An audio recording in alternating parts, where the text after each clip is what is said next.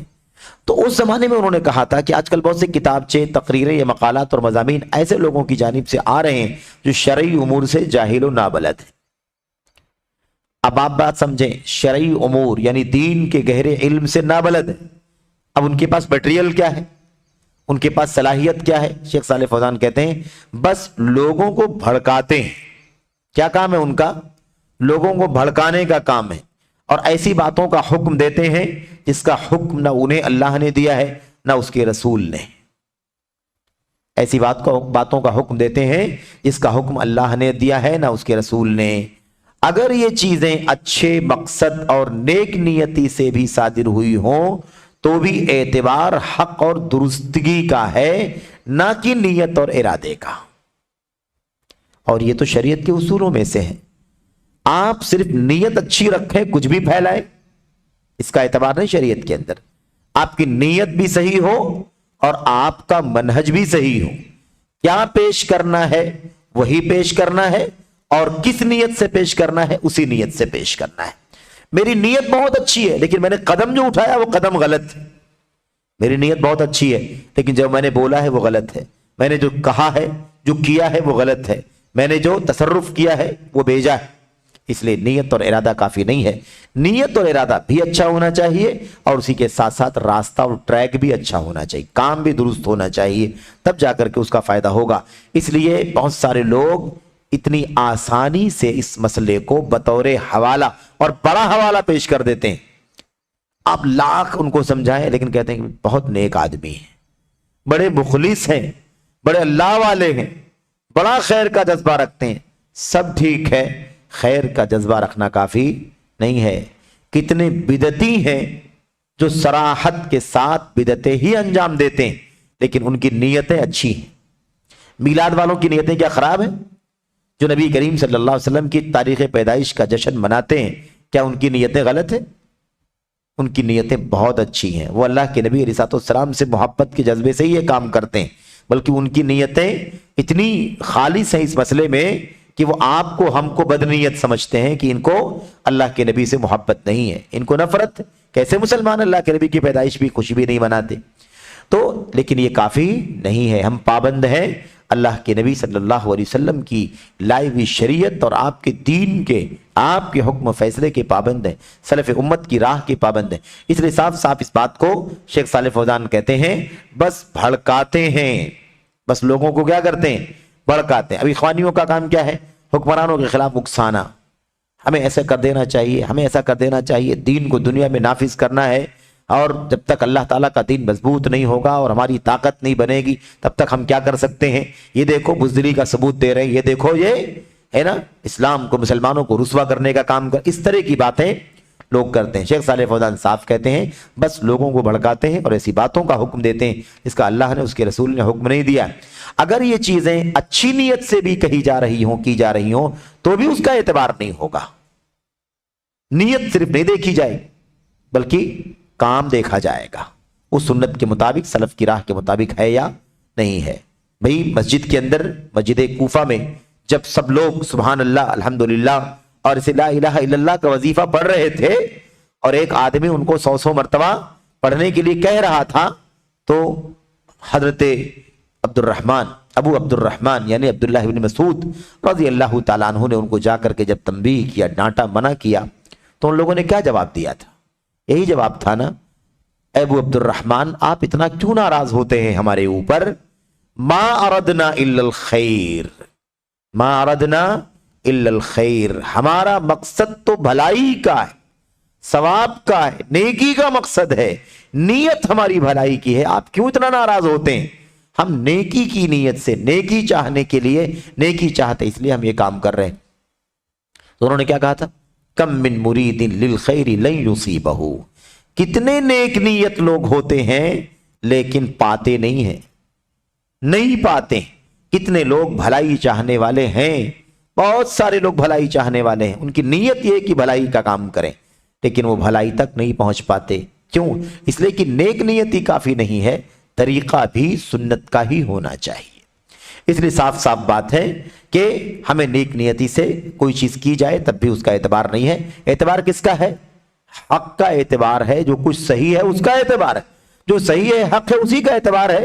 نیت آپ کی کتنی بھی اچھی ہو، آپ اگر حق اور درست راستے پر نہیں چلیں گے تو آپ کی نیت کا ہم خیال نہیں کر پائیں گے۔ یہ ہے، اور حق وہ ہے جو سلف امت کی سمجھ کے مطابق کتاب و سنت کے موافق ہو، جو سلف امت کی سمجھ کے مطابق کتاب و سنت کے موافق ہو، یعنی کتاب و سنت ہو، کتاب و سنت کے علاوہ کوئی چیز نہ ہو، اور دوسری چیز کیا ہے؟ سلف امت نے کتاب و سنت کو جیسے سمجھا ہو اس کے مطابق۔ اس لیے دونوں چیزیں، تینوں چیزیں لازم ہیں۔ رہا معاملہ لوگوں کا، یعنی لوگوں کا جہاں تک معاملہ ہے تو رسول اللہ صلی اللہ علیہ وسلم کے علاوہ سب کی باتیں صحیح بھی ہو سکتی ہیں اور غلط بھی۔ امت کے لوگوں کا معاملہ، پبلک کا معاملہ، لوگوں کا معاملہ، بڑے ہوں چھوٹے ہوں کوئی بھی ہوں، ان کی باتیں اچھی بھی ہو سکتی ہیں، غلط بھی ہو سکتی ہیں، صحیح بھی نکل سکتی ہیں، غلط بھی نکل سکتی ہیں۔ لہذا صحیح بات لے لی جائے گی اور غلط بات چھوڑ دی جائے گی۔ کسی کو فالو ایسا نہیں کیا جائے گا جیسے نبی کریم صلی اللہ علیہ وسلم کو فالو کیا جاتا ہے۔ یہاں پر ایک چھوٹا سا نقطہ اور یاد رکھیں، شیخ صالح فوزان کہہ رہے ہیں کہ صحیح بات لے لی جائے گی اور غلط بات چھوڑ دی جائے گی۔ صحیح کا پتہ کیسے چلے گا؟ غلط کا پتہ کیسے چلے گا؟ صحیح کا پتہ ایسا چلے گا کہ وہ موافق ہوگا سنت کے، اور غلط کا پتہ ایسے چلے گا کہ وہ موافق نہیں ہوگا سنت کے۔ تو اب مسئلہ یہ ہے کہ ایک آدمی نے کوئی عمل کیا، وہ عمل فلاں کرتے ہیں، اب اس کو جب چیک کیا گیا تو وہی عمل واقعی اللہ کی نبی کی سنت سے ثابت ہے۔ بات سمجھ میں آ رہی ہے نا؟ صحیح کا پر عمل کرنا ہے، غلط کو چھوڑنا ہے۔ صحیح کیا ہے؟ جو نبی کی سنت کے مطابق ہو۔ اب دیکھا گیا کہ فلاں صاحب کا کام نبی کی سنت کے مطابق ہے، فلاں امام ہے، فلاں بزرگ ہے، فلاں شخصیت ہے، فلاں فلاں ہے نا، کوئی بھی ہو، فلاں کی بات ہم جب دیکھ رہے ہیں تو وہ نبی کی سنت کے مطابق کیا کیا جائے گا؟ اس کی بات کو لے لیا جائے گا۔ لیکن عمل جو کیا جائے گا وہ اس نیت سے نہیں کیا جائے گا کہ یہ فلاں صاحب کا قول ہے، بلکہ عمل اس نیت سے کیا جائے گا کہ نبی کریم صلی اللہ علیہ وسلم کی سنت ہے۔ اس لیے صحیح پر عمل کے پیچھے سوچ بھی صحیح ہونی چاہیے۔ مقصد کیا ہے؟ مقصد یہ ہے کہ نیت کافی نہیں ہے سنت کے بغیر، اور سنت کافی نہیں ہے نیت کے بغیر، دونوں ضروری ہیں۔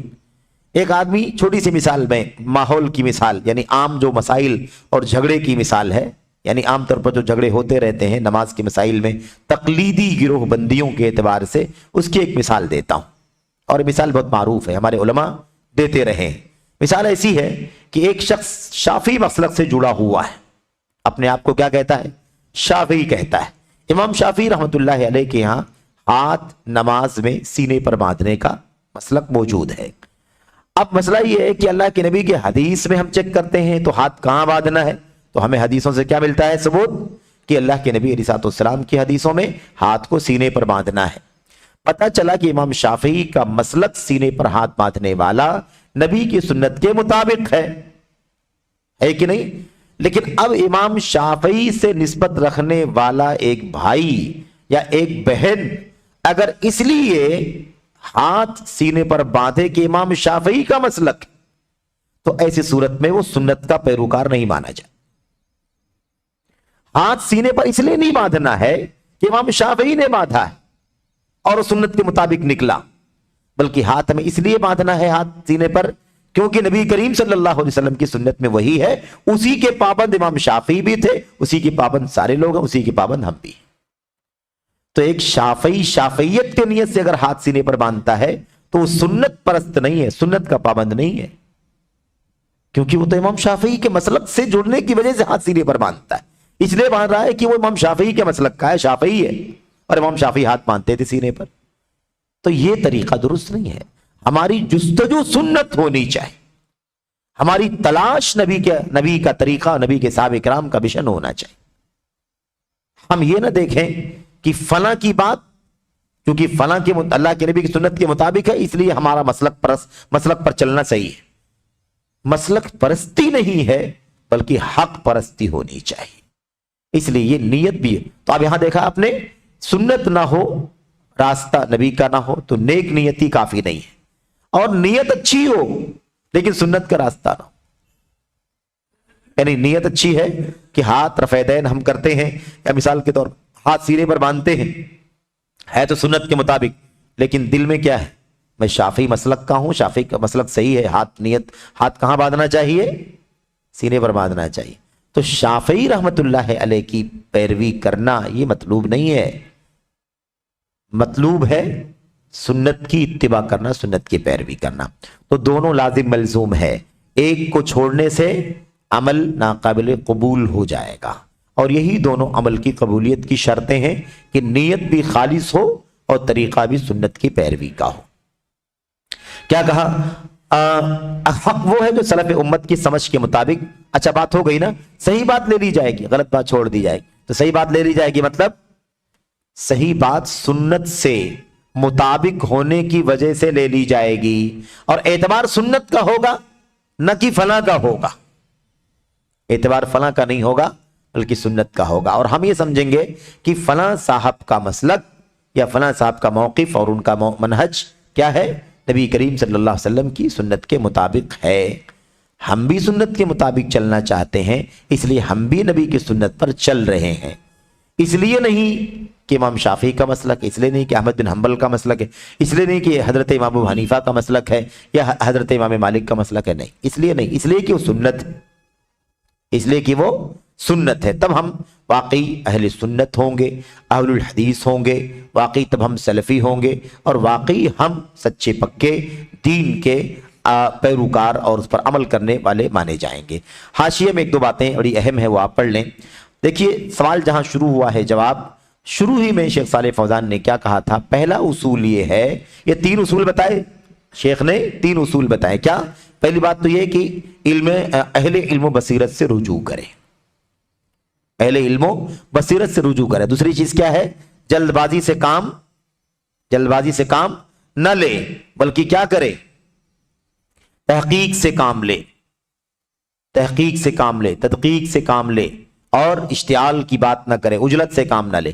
اور تیسری چیز کیا ہے, اہل علم کی ہم نشینی اختیار کرے اور سلف امت کی کتابیں, تحریریں یا ان کی سیرت کا مطالعہ کرے, پڑھے.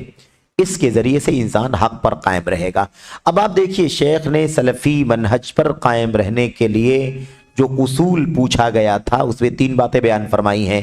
یہ تینوں باتیں, ان میں سے کوئی چیز نئی نہیں ہے کہ آج کا فلاں کام کرنا چاہیے, آپ کو فلاں فرقے سے جڑنا چاہیے, فلاں شخصیت سے, فلاں کو پڑھنا چاہیے, فلاں کو دیکھنا چاہیے, فلاں سے رجوع کرنا چاہیے, نہیں.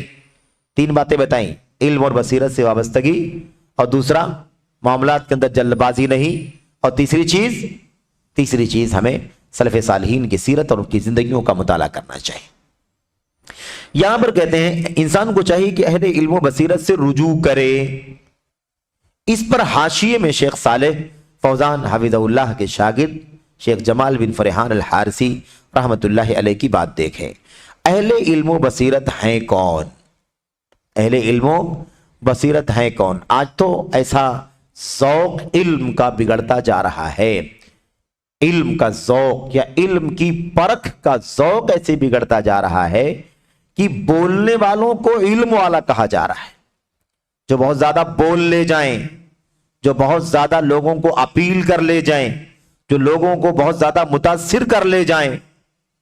شروع میں ہم نے ذکر کیا لوگوں کے اپنے انداز ہیں, لوگوں کے اپنے ایکشن ہیں, لوگوں کے اپنے طریقے ہیں, لوگوں کے اپنے ہے نا کیا کہتے ہیں سر ہے, اور مثال کے طور پر مجلس کو گرمانے کے لیے یا لوگوں کے جذبات سے کھیلنے کے لیے ان کے پاس الگ الگ انداز کے گر اور طریقے ہیں. اس کے بنیاد پر یہ علم کی پہچان کی کسوٹی نہیں ہے. علم کی پہچان کی کسوٹی یہ نہیں ہے۔ صاف صاف کہتے ہیں کہ اہل علم و بصیرت ہیں کون؟ وہ ہیں جنہوں نے علماء توحید اور علماء منہج سلف سے علم حاصل کیا ہے اور اکابر سے علم سیکھا ہے۔ تین الفاظ، جنہوں نے علماء توحید اور علماء منہج سلف سے علم حاصل کیا ہے اور اکابر سے علم سیکھا ہے، یہ اہل علم و بصیرت ہیں۔ سب نکل گئے کہ نہیں نکل گئے اس سے؟ جتنی نئی سوچ نئی فکر والے لوگ ہیں سب کے سب کیا ہو گئے؟ خارج ہو گئے، کوئی نہیں اس کے اندر آئے گا۔ تو اہل علم و بصیرت وہ نہیں ہے جو لیڈنگ کر رہے ہوں، لیڈر بن کر کے امت کے درمیان یہ ثابت کرنا چاہتے ہوں کہ سب سے بڑا کام یہی ہے۔ جو صحیح معنوں میں سنت کے علماء ہیں، توحید کے علماء ہیں، سلف صالحین کے منہج کے علماء ہیں، ان سے علم حاصل کرنے والے ہیں۔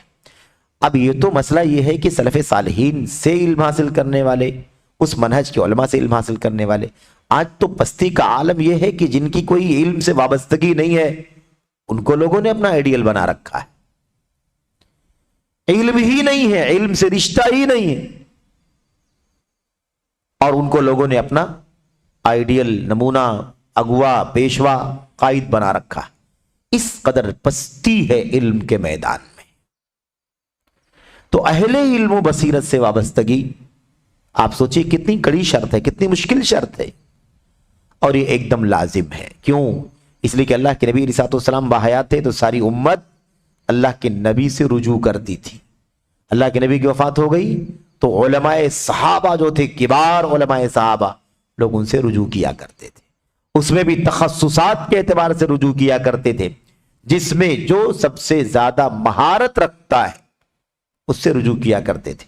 تفسیر فلاں سے، حدیث فلاں سے، فرائض فلاں سے، نسب فلاں سے، حلال و حرام فلاں سے، قضاء اور فتویٰ فیصلہ فلاں سے، اس طرح سے ہر ایک سے اس سے علمی تخصص اور ذوق کی بنیاد پر لوگ رجوع کیا کرتے تھے۔ یہ طریقہ تھا۔ تو بہرحال آج تو حالت یہ ہے کہ لوگ جہلا کے پیچھے بھاگ رہے ہیں، ہے نا، جن کا پس منظر، جن کا بیک گراؤنڈ علم کتاب و سنت نہیں ہے، اور افسوس یہ ہے کہ وہ اپنی بہت ساری جانبی سرگرمیوں اور جانبی حرکتوں کی بنیاد پر یا جانبی ترجیحات کی بنیاد پر لوگ ان سے وابستہ ہوتے چلے جا رہے ہیں۔ تو یہ ایک حالت ہے امت کی جس کا بہرحال دکھ ہے علم والوں کو، علماء کو، اور واقعی جو ہمارے بڑے ہیں، کبار ہیں، مصلحین ہیں، وہ واقعی اس مسئلے کو دیکھ کر بہت دکھ محسوس کرتے ہیں، جیسا کہ شیخ صالح فوزان حفظہ اللہ نے بھی یہاں پر اشارہ کیا ہے۔ تو اکابر سے علم حاصل کیا ہے۔ اب جن لوگوں نے علم ہی حاصل نہ کیا ہو ان کے بارے میں کیا کہا جائے؟ یا جن لوگوں نے اپنی عقل کے ریزلٹ کو، عقل کے نتیجے کو دین بنا دیا ہو ان کے بارے میں کیا کہا جائے گا؟ جنہوں نے ادھر سے ادھر سے کہیں کچھ تھوڑا بہت علم حاصل کر لیا ہو، پڑھ لیا ہو، اسٹڈی کر لی، ان کے بارے میں کیا کہا جائے گا؟ یہ ہے بہرحال یہ جو شیخ صالح فوزان حفظہ اللہ کی اس بات پر تعلیق میں شیخ جمال حارثی رحمت اللہ علیہ نے بات کہی ہے، یہ سلف صالحین کے منہج کی روشنی میں ہے۔ عبداللہ ابن مسعود رضی اللہ تعالیٰ عنہ نے بھی کہا تھا، لا يزال الناس بخیر ما اخذوا العلم عن اکابرہم وعن امنائہم، جب تک امت کے لوگ اپنے بڑوں سے، اپنے سچے علماء سے اور اپنے امنا سے، امانت دار علماء سے علم حاصل کریں گے تب تک خیر اور بھلائی میں رہیں گے۔ جب چھوٹے لوگوں سے، عقل پرستوں سے، بدعتیوں سے، ہوس پرستی سے، ہوس پرست لوگوں سے، یا جو کم علم ہے، لا علم ہے، بے علم ہے، ایسے لوگوں سے وابستہ ہوں گے، اصاغر جن کو کہا گیا، اصاغر چھوٹوں سے علم حاصل کریں گے، پست لوگوں سے علم حاصل کریں گے، ہلاکو تو ہلاکو برباد ہو جائیں گے۔ اسی کا یہ نچوڑ ہے جو یہاں پر پیش کیا گیا۔ علم، اب یہ بات ہو گئی نا علم کس سے لیا جائے گا اور اہل علم و بصیرت کون ہے۔ اس کے بعد آگے کہتے ہیں علم ان لوگوں سے حاصل نہیں کیا جائے گا جنہوں نے منہج سلف کے مخالف تباہ کن مناہج والوں کی شاگردی اختیار کی ہو۔ بات سمجھ میں آ رہی ہے کہ نہیں آ رہی ہے؟ ان لوگوں سے علم حاصل نہیں کیا جائے گا جن لوگوں نے منہج سلف کے مخالف تباہ کن مناہج والوں کی شاگردی اختیار کی ہو، ایسے لوگوں سے علم حاصل نہیں کیا جائے گا۔ کس سے حاصل کیا جائے گا اور کس سے حاصل نہیں کیا جائے گا؟ اس لیے یاد رہے، جن کا منہج سلف کے منہج سے ہٹا ہوا ہے اور ایسے لوگوں کے جو شاگرد ہیں ان سے سیکھا پڑھا ہے، ان سے علم حاصل نہیں کیا جائے گا، نہیں کیا جائے گا۔ بھائی سید قطب سے علم حاصل نہیں کیا جائے گا، حسن بننا سے علم حاصل نہیں کیا جائے گا، مولانا مودودی سے علم حاصل نہیں کیا جائے گا، محمد سرور نائب زین العابدین سے علم حاصل نہیں کیا جائے گا، قرضاوی سے علم حاصل نہیں کیا، اور جو اعلی شاکلتہم، جو لوگ بھی ان کی راہ پر چلنے والے ہیں ان سے علم حاصل نہیں کیا جائے گا۔ بطور مثال ہے، ایسا نہ سمجھے کہ بس یہی 5 لوگ ہیں 4 لوگ ہیں، لمبی فہرست ہے۔ ہمارا مقصد یہ نہیں کہ سب کا نام گنائے، لیکن یہ اشارہ ہے کہ یہ سب سے زیادہ معروف قسم کے لوگ ہیں جن کے منہج میں کھلا کھلا خلل موجود ہے، ہر اعتبار سے، اسماء و صفات کے اعتبار سے ہے نا، سنت مخالفت کے اعتبار سے، عقل پرستی کے اعتبار سے، تعویلات کے اعتبار سے ہے نا، اس کے علاوہ اور اسلام کی حکومت اور نظام قائم کرنے کے نام پر عقیدے اور فرائض کو تہو بالا کرنے کے اعتبار سے، کسی بھی اعتبار سے، بہت سارے اعتبارات سے آپ کو چیز ملے گی۔ تو ایسے مناہج کے فاسد لوگوں سے علم حاصل نہیں کیا جائے گا، نہ علم ادبا اور مفکرین سے حاصل کیا جائے گا۔ قرآن و سنت کا سلف امت کے منہج کا علم نہیں ہے، بلکہ وہ لٹریچر کا ماہر ہے، اس کی اردو زبان بہت پیاری ہے نا، اردو ادب لٹریچر کی زبان بہت زبردست ہے، عربی کا بہت ایکسپرٹ ہے، انگریزی کا بہت ماہر ہے، فرینچ کا فلاں کا، یعنی کیا مطلب ادبا ہیں، اور مفکرین جو اپنی عقل سے اپنی رائے سے نئی نئی سوچ لا کر کے امت کے بیچ میں رکھتے ہیں، ان سے بھی علم حاصل نہیں کیا جائے گا۔ آج یہ بھی ایک عجیب فتنہ بن گیا ہے، لوگ بہت ساری کتابوں کے حوالے اس لیے دے رہے ہیں اور پڑھ رہے ہیں اور پڑھنے کے لیے کہہ رہے ہیں، کہتے ہیں اس کی زبان بہت اچھی۔ یہ کون سا معیار ہے؟ یہ کون سا معیار ہے کہ اس کی زبان اچھی ہے تو کیا اس کا غلط اور باطل منہج بھی ہضم کر لیا جائے گا؟ منہج اور عقیدے کی فکر کرنا یہ زیادہ ضروری ہے کہ زبان بہت اچھی ہے اس لیے پڑھنا چاہیے۔ کتنے لوگ آپ کو ملیں گے کہیں گے کہ بھئی اردو زبان میں اگر سب سے اچھی تفسیر کوئی ہے تو مولانا مودودی صاحب کی تفہیم القرآن ہے، عربی زبان میں کوئی سب سے اچھی تفسیر ہے تو سید قطب کی فی ظلال القرآن ہے۔ علماء ہمارے استاذ محترم علامہ عبد المحسن بن حمد العباد البدر سے کسی نے ایک بار سوال کیا، سامنے کی بات ہے، پرانی بات ہے، کئی سال پہلے سوال کیا کہ فی ظلال القرآن جو تفسیر ہے، جس کو تفسیر الظلال کہتے ہیں لوگ، اس کے بارے میں آپ کا کیا خیال ہے؟ تو انہوں نے کہا سید قطب مفسر نہیں تھے، عالم نہیں تھے، کاتب من الکتاب و ادیب من الادباء، وہ تو لٹریچر کے لکھنے والے تھے، ایک رائٹر تھے، ایک عربی زبان کے ماہر تھے، کوئی مفسر اور عالم تھوڑی نہ تھے۔ ان کی کتاب کا تفسیر کی کتاب ہے، اس میں تو سب عقل پرستی ہے، ہوس پرستی ہے، اور نہ جانے کیسی کیسی باتیں کہی گئی ہیں۔ اور اس سے پہلے ہم نے آپ کے سامنے ذکر بھی کیا ہے کہ ان کی کتاب کے اندر ایسی ایسی باتیں ہیں جو سراسر عقیدے کے سخت خلاف۔ بہرحال ان تفصیلات میں اس وقت جانے کا موقع نہیں۔ کہنے کا مطلب یہ ہے کہ اب زبان کے نام پر آپ کہیں فلاں کی زبان بہت اچھی ہے اس لیے اس کو پڑھنا چاہیے۔ ارے بھائی اس کا منہج کیسا ہے، اس کا عقیدہ کیسا ہے، اس کی راہ کیسی ہے، اس کی سوچ کیسی ہے، اس کے اعتبار سے پڑھنا نہیں پڑھنا ہے کہ زبان کے اعتبار سے پڑھنا نہیں پڑھنا ہے۔ تو اس اعتبار سے تو ناول بہت اچھی ہے، یہ کوئی معیار ہے؟ میرے بھائیوں، ہمیں فکر ہونی چاہیے سب سے زیادہ کس بات کی؟ عقیدہ، منہج، سنت کا راستہ، صحابہ کا راستہ اس کے اندر صحیح ہے کہ نہیں، ایمان، عقیدے، عمل، ہر اعتبار سے اس کا راستہ صحابہ کا سلف کا راستہ ہے کہ نہیں، اس کی فکر کرنی چاہیے۔ اب کوئی آدمی کہے اردو زبان میں آپ کو تفسیر پڑھنی ہے، تفہیم القرآن پڑھیے کیونکہ اس سے اچھی زبان نہیں، تو آپ زبان اور لٹریچر سیکھنے کے لیے کتاب پڑھنے جا رہے ہیں یا قرآن کریم کی تفسیر سیکھنے کے لیے پڑھنے جا رہے ہیں؟ تو آپ کے ہاں اعتبار زبان کا ہونا چاہیے کہ آپ کے ہاں زبان اللہ کے کلام کو صحیح معنوں میں ویسے ہی سمجھنے کا ہونا چاہیے جیسے نبی نے صحابہ کرام نے سمجھا ہے۔ یہ بہت عجیب و غریب رویہ، تو ادبا اور مفکرین سے بھی علم حاصل نہیں کیا جائے گا، اور نہ ہی ان اساغر سے حاصل کیا جائے گا جن کے قدم علم میں راسخ اور پائیدار نہیں ہوئے ہیں، یہ جن کو برادرز کہا جاتا ہے،